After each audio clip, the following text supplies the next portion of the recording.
What is going on, everyone? I'm coming at you with some more OP01 gameplay. This time we have the red-green law against the blue Doflamingo. I'll be piloting the red-green law again, starting on the left-hand side here.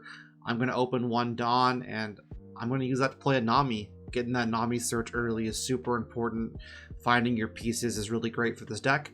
I'm going to find that Zoro, place the rest at the bottom of my deck, and I'm in a pretty great spot already. The Doflamingo player, they don't have a ton of plays to make turn 2, but they could get one of their, their searchers under. He's going to pretend to attack, but then he's not going to. Jump in the gun a little bit. He'll play the Perona, look at the top 5, and then, decide, who's going to go where. Generally, the target's early game, you're going to want to put Teach on top. Teach is kind of redundant in this matchup, as long as you're not playing Robins, but otherwise Teach is pretty great in most other matchups. I actually misplayed and thought that my opponent put them to the bottom of the deck, so I actually go ahead and make a misplay here and play the Nico Robin after swinging at his life and forcing out the counter. So I'm unaware at this point, but he's gonna put 3 underneath, swing at my leader, and then tap 1 to play the Marshall D Teach, which is gonna bounce my Nico Robin here, and I'm just kind of confused. I'm like, oh god, I think I just lost the game here, but cooler heads will prevail, and we're going to play it out, and he's going to pass turn back to me. I'm going to unsuspend everything, and I'm not too upset about losing the Robin, because it's like a counter back in my hand, and because I have the Zoro, I'm feeling okay. If I didn't have the Zoro, then I'd be a little bit worried, but I'm swinging at the Teach here. I want to make sure that I get bodies off the board. He's going to counter it, and, he saw that I picked up the Zoro, so he's going to waste a card there, essentially, to protect the Teach when I'm going to be swinging at him again, so I'm going to pass back and leave 2 Dawn up to always threaten the counter cards. I think leaving Dawn up is also super underrated because your opponent has to consider that you might have a counter card like Gum Gum Red Hawk Firefist or Paradise Waterfall, or there's so many different cards that you could run as counters in this red-green law deck. So he's going to drop the Doflamingo here, looking at the top 5 of his deck.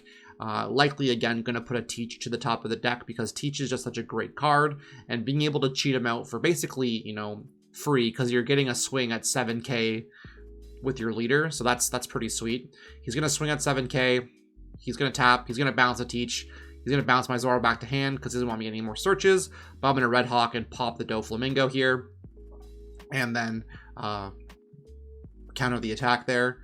I'm moving on to my 7 Dawn turn here, it looks like, and this is where red-green law can start to be a little bit explosive.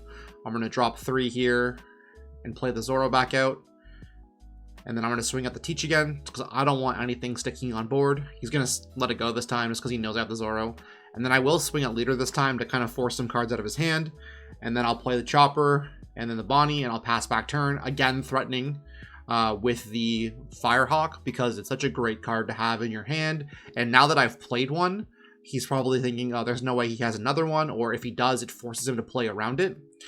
So he's going to slot 2 underneath his leader here and debate what he wants to send from the top.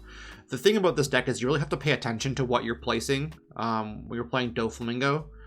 And he's going to play the Dracule. I'm going to block it because there's no reason to let that go through. I'm only at 3 life and he's got 4 still. So I'm not quite in a position where I can deal with that. He's going to drop a Boa here and throw a Dawn underneath her and pass turn back to me, and I'm thinking I'm in a pretty decent spot because I have 3 bodies and then I have Zoro out there right now, so I can probably make some bounce plays. I'll drop a Chopper again, and then I'll drop another Bonnie, and then in this position I'm kind of thinking about what I want to do. I have 9 Dawn, so I'm going to use 1 Bonnie effect, reveal top 5 here, and see what I can grab. I find a lock there with that pickup, and now I'm like, okay, well I could bounce a Bonnie, or I could bounce a Zoro and play a Law to play back the Zoro. There are so many different things that I can do. Or I can even play back the Nami to get more cycle to find my pieces. So there's lots of different plays that you can make with the Law deck, and knowing when to make each play is probably the hardest part of the deck. He'll let the swing at the Dracula go through, and he'll block the Boa with Boa on the leader swing. I'll use a Law effect to bounce the Nami to play the Trafalgar Law to play the Luffy. And then I'm like, oh right, I can't play Luffy, so I'll play the Zoro instead, off of the Law effect. And then I will add 2 Dawn and swing a Boa, because I don't want anything sticking on board. And then I pass turn back to him, leaving 2 Dawn up, again threatening that I might have that Firehawk in hand. And he hasn't really been able to establish a board, and every time that he's swung at my life, I've been able to block it. So he has to consider whether he wants to start attacking my characters, which he should have been doing from the get-go. Because giving cards back to my hand as resources is actually kind of the worst way to play against this in this matchup, because I always want to have resources in my hand as Red-Green Law, and being able to bounce and play my Zoros, and they're only a 3-drop, so the longer the game goes, the more value I'm going to get out of a Zoro, because I can play him for 3, bounce him, play him again off a Law, for example, and then I have another swing from him for free. So there's so many different opportunities to make plays with Zoro, so you really should not let him stay on the board. The Doflamingo player is just trying to think about what to do here, and they're going to pay 3 or 4 to pay the Teach. Teach is going to bounce the Chopper, which is smart because, you know, you do not want to let that block the Zoro attack on the Zoro for free. He's going to put 1,000 under his Teach because he's playing around the Firehawk. He's going to put 1 underneath his leader here, and I'm like, you know what? I'll still Firehawk this. I can blow up the Perona, and that's 1 less body on board, and he still can't really swing at me, so I'm not really super worried. And then he's going to drop the Gecko Moria to bring back the Teach, I think, to hand. Or maybe it's the Mihawk at this situation. No, it's the Doflamingo. He wants to search the top 5. He's falling behind at this point. I think the Doflamingo's a bit too late, honestly, in this point, because he doesn't have a board presence, really. He only has 2 guys on board, and getting the Doflamingo out is okay to stack your deck, but you really need aggression right now, so I don't know how that'll play out. I'm going to pick up the Zoro off the Nami, and now I have a Zoro in hand, a Zoro on board, which means a ton of attacks can come out. And then I'm just debating here whether I want to search or not, but I'm going to swing with Zoro first at leader, just to force some cards out of hand, and then I'll swing again at leader. He'll have to take that one, and then again, a 3rd swing, and he'll block that one with Pacifista. And now I'm thinking that I'm sitting in a pretty good spot, so I'll pay 2 to activate the Law effect, but I'm thinking maybe I want to use the Bonnie effect first, just to replenish my hand. And it's great that I do, because I actually hit another Law off that. So, sorry, another Zoro off that. And then I'm like, since I hit the 2nd Zoro, I wonder if I can use the other Bonnie's effect and then hit another Law. And if I did hit the Law, then I could probably make a pretty sweet play. And I hit the Law, so I'm like, okay, well, this changes how I'm going to play the deck. At this point, I've searched 25 cards into my deck with the searchers. So I'm going to bounce the Zoro to play the Law, to bounce the Bonnie to play the Zoro, which is just such a great play. It just feels so good. And so now I have a blocker on board. I have Zoro out. I'm going to swing with Zoro, force them to take a life or block it. They're going to take the life there, and I'm like, okay, well, I've got a ton of cards left, so I'm going to put a bunch underneath Nami there, swing a life, and then pass turn back to him. And I have 2 Dawn still, so I'm threatening the Firehawk, so you have to play around that as well. And then I'm also threatening like a bunch of different rush characters in my hand. He knows that I have at least 1 Luffy and another Zoro in hand, so he's feeling pretty worried. And I can just let all of his swings go through my characters at this point. I don't really care if he swings at my life, because I have 3 life. He has maximum 3 swings.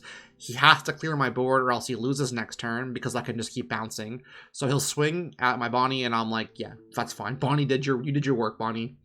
And if you clear my Nami, that's fine. Clears my Zoro. I don't care about the Zoro. Don't even need to waste cards on it at this point. I have another one in hand. I'm threatening a Firehawk, and I forced him to use a Dawn on the Teach to swing over my Bonnie so that he didn't get countered, which is hilarious because that's wasted resources. Now he only has 9 Dawn left to work with, which is enough for a Mihawk, but he's going to play the Doflamingo and search top 5 for a card to play off of his leader's effect, just to establish some kind of board presence. But at this point, he has 2 suspended characters, and I have an explosive turn coming with 10 Dawn. And the rest is just going to go under the leader. He's going to swing at my Law, and I'm like, absolutely, you can have that. And he'll play his Doflamingo and reveal top 5 again. So at this point, there's a couple of different things that I can do. I think I really want to just clear his board and make sure that he has as little resources as possible. So I will make sure to only attack his suspended characters. I don't really care about the life. There's no way you ever deck out in this game, so you can take it as slow as possible and as slow as you want, because there's no need to rush things. You don't have to win. If they have no cards in hand, they can't play the game. So I play 3, Killer, kill the Doflamingo, pay 1 to play the Automata minus 2k on the Teach, and then I'm like, okay, well, I'm just gonna swing over Teach now, and he's gonna die. And then, look, I have such a great play here. I can bounce any card. I'm gonna bounce. I'm gonna pay 2. I'm gonna pay 3, play Zoro, swing at his Gikomura, then pay 2 to bounce the Law, to play the Luffy, to swing at the leader. And he's got 1 life left, and there aren't really a ton of plays that he can make. He can't do a ton of damage to my board. He can swing over one of my characters, and that's fine. I have so many cards in hand right now from all the searches that I've got, and he only has 4 in hand. And yeah, he can play a guy off of his leader's effect. So he's just going to stack up his leader, and he's going to swing at my Luffy, I believe, to play Mihawk off the top. And I'm like, yeah, that's fine. Take out the Luffy. I don't care. He's done his job. And then he passes back turn. So he's leaving a bunch of Dawn up, so he's threatening counters, and that's fine by me. I have a lot of resources here. And I'm just going to start by swinging at the Mihawk. I don't care about your leader. I want this Mihawk gone. I can deal with 1 swing per turn. I have 3 life left. You have 1. And I'm just saying, like, I have a ton of plays here. So I'm just trying to think about the best thing to do here. I'm going to play the Bonnie, and I'll tap her to search. I need to find another piece here. Hopefully I can pick up a Law or a Zoro, and then boom, there's the Law.